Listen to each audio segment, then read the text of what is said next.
É o seguinte, aquela questão é bem simples, olha só. Vou fazer um vídeo bem rápido e vai clarear a sua mente e assim ajudar a me exercitar sobre a questão. É o seguinte, a questão A, ele pede somente a concentração, então, ou seja, a concentração do nosso reagente limitante. Encontramos a concentração do reagente limitante, você sabe fazer, tá? Então, a gente sobra agora apenas para encontrar a concentração do reagente em excesso. Se o nosso enunciado da questão pede para encontrar, é bem simples. É só você fazer a reação das espécies e só designar o nosso cálculo para os nossos reagentes. Esquece os produtos. Quando você pega a estequiometria dos nossos reagentes e colocar na proporção de 1 para 1, ou seja, todos iguais, você encontra o valor da concentração do nosso reagente em excesso. Por exemplo, olha só. Vou pegar aqui uma cor aqui para ficar mais didático. Letra aqui. Suponhamos que nós temos uma espécie A que estará reagindo com uma espécie B que vai formar produtos C e D e assim por diante, tá? Só que a gente não importa aqui no momento os nossos produtos. Só vamos importar os nossos reagentes. Tá? Produtos não. Não liga para produto. Só os reagentes. Só que é o seguinte, quando a gente olha para a nossa reação, eu vou até colocar aqui para não confundir, ó. Nossa reação. Na nossa reação, nós percebemos que temos uns valores estequiométricos para igualar lá nos nossos produtos. Ou seja, percebemos o seguinte, que nosso B tem um valor de 2 mols e nosso A tem um valor de 1 mol. Ou seja, quando a gente encontra lá na questão A que B é o nosso reagente em excesso, vou colocar aqui, reagente em excesso, e A é o nosso reagente limitante, percebemos o seguinte, que quando 1 mol de A reage com os 2 mols de B, B vai sobrar na reação, ele está em excesso, tá? Como é que a gente faz para encontrar a concentração de B se B vai sobrar na reação? Simples.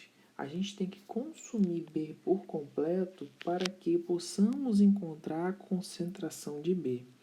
Como a gente faz para consumir B por completo? Se a gente igualar a concentração de A com a concentração de B. Essa é a jogada. Então é o seguinte, olha só. Nós temos 1 mol de A contra 2 mols de B, correto? Então a gente vai multiplicar o número de mol, vamos colocar aqui, 2 vezes a concentração de A. Ou seja, repetindo, pegamos os 2 mols aqui, colocamos em uma multiplicação, ou seja, multiplicar por 2 o valor da concentração de A. Pegamos o número de mol de B e multiplicamos pelo valor da concentração de A. Simples. Veja bem, agora o que acontece? Aqui não é proporcional, certo? Não é proporcional. Mas agora aqui vai ser proporcional. Por exemplo, 2 mols de A vão consumir com 2 mols de B. Ou seja, vai ter um consumo completo e assim poderemos encontrar a concentração de B. Viu como é simples? Só porque a gente foi igualar a molaridade. Então, o que o cálculo diz? O professor dá um cálculo para a gente que a gente fica até mais tranquilo para fazer ele. Simples, esse cálculo é bem simples, olha só. Nós temos aqui 1 mol de A, tá? Repetindo. Nós temos aqui 2 mols de B. Só que a gente tem que igualar A para que ele reaja totalmente com B e B seja consumido totalmente e assim encontrar a concentração dele. Tem a fórmula que você deve ter visto aí, que eu vou colocar aqui de azul para você relembrar. A fórmula é a seguinte, o nosso reagente em excesso é igual ao número de mols, certo? Do nosso reagente em excesso. Tá? Vou colocar em azul. Tudo que é reagente em excesso eu vou colocar em azul. Menos o número da estequiometria do nosso reagente em excesso. Que seja aqui, é o 2, tá? Eu vou até colocar aqui, ó. É o 2, mas eu vou colocar primeiro como stack, tá bom? Stack, que é a estequiometria. Agora eu vou colocar de vermelho o que é do reagente limitante. abre parênteses, o número de mols do nosso reagente limitante, tá? E tudo dividido, vou colocar de verde, pelo nosso volume. Então, um volume que o enunciado dá. Agora é só substituir. Vamos lá. O que é de azul, vamos colocar aqui. Ó. O nosso reagente de excesso, quem é? É o nosso B. Qual é a molaridade do nosso reagente de excesso? Aqui, ó. 2 mols, tá vendo? 2 mols. Então, a gente coloca aqui. 2 mols de B. Menos, qual é o valor da estequiometria de B? Opa, 2. Então, colocamos 2 aqui, tá bom? Então, 2. Agora vem o nosso número de mol do reagente limitante. Nosso reagente limitante é A. Qual é o valor do número de mol de A? 1. Então, a gente coloca 1 aqui. Abre parênteses. 1 mol, deixa eu botar bonitinho.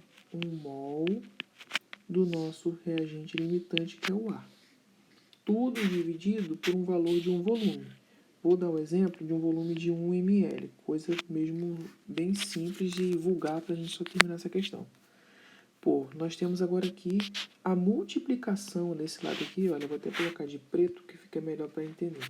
Tá vendo que esse lado aqui a gente está multiplicando a estequiometria de B pelo número de mol de A? É uma multiplicação. Então aqui, ó, vai ficar o seguinte, vou colocar agora o valor de preto. B é igual a 2, né, que é 2 mols de B, menos 2 vezes 1, 2. 2 dividido por 1 ml. Vou continuar desse lado. 2 menos 2 é igual a 0. 0 dividido por 1 é igual a 0. Dessa forma, a gente encontrou 0 mol por ml. Claro que a gente vai ter que fazer uma conversão, porque mol por ml não existe, seria milimol. Então, a gente faz aquele análise dimensional para encontrar o quê? Mol por litro, tá bom? É aquela fator de conversão na análise dimensional. Mas você entendeu que a gente tem que somente igualar, ou seja, deixar proporcional essas duas espécies para que a espécie em excesso seja consumida e nesse consumo a gente encontre o valor da concentração e essa concentração venha pela designação da nossa estequiometria e colocando tudo nessa fórmula. Colocando nessa fórmula, você consegue encontrar a concentração da nossa espécie nossa espécie em excesso, que é o B. Simples, viu?